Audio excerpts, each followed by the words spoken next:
이제 신기하게도 3년이 지난 지금의 제가 생각하는 스몰 비즈니스의 성장 방법과 크게 다르지 않더라고요. 지금 제가 다시 0으로 돌아간다고 하더라도 똑같이 따라했을 것 같습니다. 저는 300만 원만 벌고 싶었습니다. 유튜브나 SNS 보면 월 1000만 원에 대한 이야기가 많긴 한데요. 사실 저는 그것까진 바라진 않았습니다. 그때는 수입이 진짜 하나도 없었거든요. 뭔가 이제 답답한 마음에 와이프한테 물어보니까 우리 가족 한 달 생활비가 아꼈으면 한 300만 원 정도 든다고 하더라고요. 그래서 그때 이제 목표를 세웠습니다. 청소율로 한 딱 300만 원만 벌어보자. 욕심을 조금만 더 부린다면 400까지만 벌어보자. 그로부터 이제 3년이 지났습니다. 이제 어떻게 되었을까요? 한 달에 매출은 이제 한 1200만 원 정도 찍고 있습니다. 제가 매출이 많다 이렇게 이야기하는 건 아니고요. 제가 어떻게 이제 300만 원을 벌 수 있었을까 이런 고민을 다시 한번 해봤습니다. 생각해 보니 지금의 월 1000만 원은 월 300만 원의 확장판이더라고요.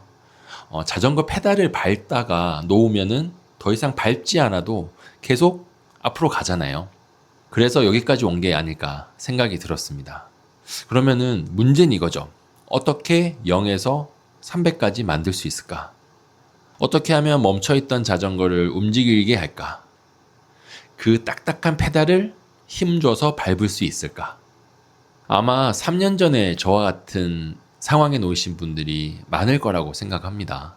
월 1000만 원은 사실 고사하고 한 월에 한 300만 원, 400만 원 정도만 벌었으면 좋겠는데 라고 생각하시는 분들이요. 그 정도만 벌면 사실 우리 가족 생활비는 어느 정도 충당할 수 있게 될 것 같고, 그러면 가장인 나도 더 이상 불안함이나 조급함에 떨지 않아도 될 텐데 그런 마음이요. 그런데 어디서부터 어떻게 시작해야 될지 잘 모르시는 분들이 진짜 많습니다. 사실 저도 그랬거든요. 평생 동안 청소일에 대해서 진지하게 고민해 본 적은 한 번도 없었고요. 청소 창업에 관련한 정보를 검색해 봐도 뭔가 이 사람들 다 자기 자랑 같은 이야기만 하고 진짜 내가 해도 가능할까? 이런 의심도 자꾸 들고요. 오늘 딱 3가지만 말씀드리려고 합니다. 갈피를 못 잡고 계신 분들에게 아마 분명 도움이 될 겁니다. 첫 번째는요. 매출이 없을 때부터 기록을 남기세요. 저는 사업자를 내기 전부터 블로그를 쓰기 시작했습니다. 내가 왜 청소를 하게 되었는지, 청소 창업을 준비하면서 느끼는 불안감, 제가 7월 달에 사업자 등록을 했는데 그 7월에 뜨거운 뙤약볕 밑에서 청소를 하면서 느꼈던 점들, 이런 것들을 블로그로 남겼습니다. 많은 분들이 사업자 등록을 하는 것이 사업의 시작점이라고 많이들 착각을 하시는데요. 저는 생각이 조금 다릅니다. 사업자 등록증을 내는 건요, 그냥 사업의 한 과정일 뿐이고요. 진짜 본인 사업의 시작점은 처음부터 콘텐츠를 쌓아가는 그 시점이라고 생각을 합니다. 결국에 나중에 가면 콘텐츠 경쟁이 되거든요. 그때 대표자의 스토리텔링이 담긴 콘텐츠 하나하나가 엄청나게 큰 힘을 발휘합니다. 생각해 보세요. 저희 업체는 정말 정직하고 꼼꼼하게 청소합니다 라고 엊그제 올린 블로그 콘텐츠보다 내가 청소일을 하면서 땀 흘리니까 진짜 힘들지만 살아있음을 느낀다. 내 마음도 깨끗해지면서 고객도 만족하니까 너무 좋지 않냐. 이렇게 어설픈 3년 전의 블로그가 훨씬 더 가치가 있게 되는 거죠. 두 번째는 청소 기술이 아니라 포지셔닝에 먼저 투자하셔야 됩니다. 청소 창업을 하시려는 분들이 가장 많이 하는 실수가 이겁니다. 기술을 먼저 배워야 한다고 생각하시는 거예요. 고객은 당신에게 청소 일을 맡길 생각이 없는데 기술부터 배우려는 거죠. 기술이 아니라 틈새 시장을 찾으셔야 됩니다. 당신을 필요로 하는 사람, 즉 고객이 누군지 먼저 생각해야 된다는 거예요. 그 고객이 당신을 선택하도록 전략을 사전에 짜야 된다는 겁니다. 옛날 손자병법에 이런 말이 있잖아요. 싸우지 않고 이기는 것이 최고의 싸움이라고요. 그겁니다.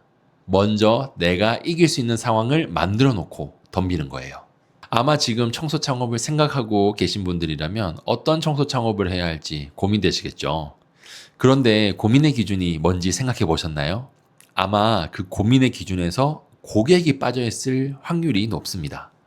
이 청소에는 어떤 고객이 있고 저 청소에는 어떤 고객이 있는지 먼저 생각해 보세요. 그 고객이 어떻게 청소업체를 찾고 어떤 청소 서비스를 원하는지, 그러면 내가 이 고객한테 어떤 방식으로 어필을 해야 이 고객이 나한테 설득이 되는지 거기서부터 시작하는 겁니다. 그게 돈을 버는 비즈니스 사고의 첫 걸음이거든요. 세 번째는 손해를 보더라도 포트폴리오를 쌓아라입니다. 처음 사업자 등록을 하고서 거래처를 찾는 게 사실상 쉽지 않습니다. 당연하죠. 초심자는 아무리 열정을 어필하더라도 고객이 신뢰할 근거가 너무 부족합니다. 저는 3년 전에 당근 알바부터 뒤지기 시작했습니다. 청소 키워드를 걸어두고 나오는 공고마다 연락을 해봤죠. 그래서 처음으로 시작한 게 호텔 사우나 청소였습니다. 시급 15,000원짜리 밤 10시부터 12시 정도까지. 열대야가 극심한 진짜 7월 밤에 사우나 청소하는 게 마냥 쉬운 일은 아니었습니다. 그래도 호텔 사우나 청소 경험이 어디 쉬운 경험인가요? 이러한 기록으로 남겨둔 경험들이 쌓이고 쌓여서 포트폴리오가 되더라고요. 이런 포트폴리오가 별것 아닌 것 같지만 고객에게는 신뢰를 갖게 하는 최소 단위가 될 수 있습니다. 청소 비즈니스에는 도급 시스템이 있는데요. 하청처럼 일거리를 수수료를 떼고 주는 방식입니다. 수수료가 평균적으로 한 20에서 30% 정도 된다고 알고 있는데요. 이것을 손해라고 생각하지 마시고 포트폴리오 구매 비용으로 재정의를 한번 해보세요. 그리고 포트폴리오를 쌓으면서 현장 청소 기술까지 배우는 겁니다. 일석이조로 똑똑하게 성장하는 거죠. 이 세 가지 그냥 알고만 있었던 건 아니었습니다. 제가 사업을 시작하고 첫 3개월 동안 저는 이 순서 그대로 전략적으로 실행에 옮겼습니다. 기록부터 남기고요. 포지셔닝을 먼저 잡고 손해를 조금 감수하면서까지 포트폴리오를 차곡차곡 쌓아갔죠. 그때 제가 어떤 생각으로 전기 청소를 선택했는지, 어떻게 초기부터 마케팅과 브랜딩 전략을 세웠는지 그 사고의 과정을 그대로 적어둔 글이 있었습니다. 3년 전에 쓴 전자책인데요. 사실 그때는 솔직히 말씀드려서 딱 5분에게만 나눠드리고 마감했었습니다. 제 생각이 어떤 분에게는 좀 터무니없는 생각일 수도 있다는 걱정이 먼저 들었었고요.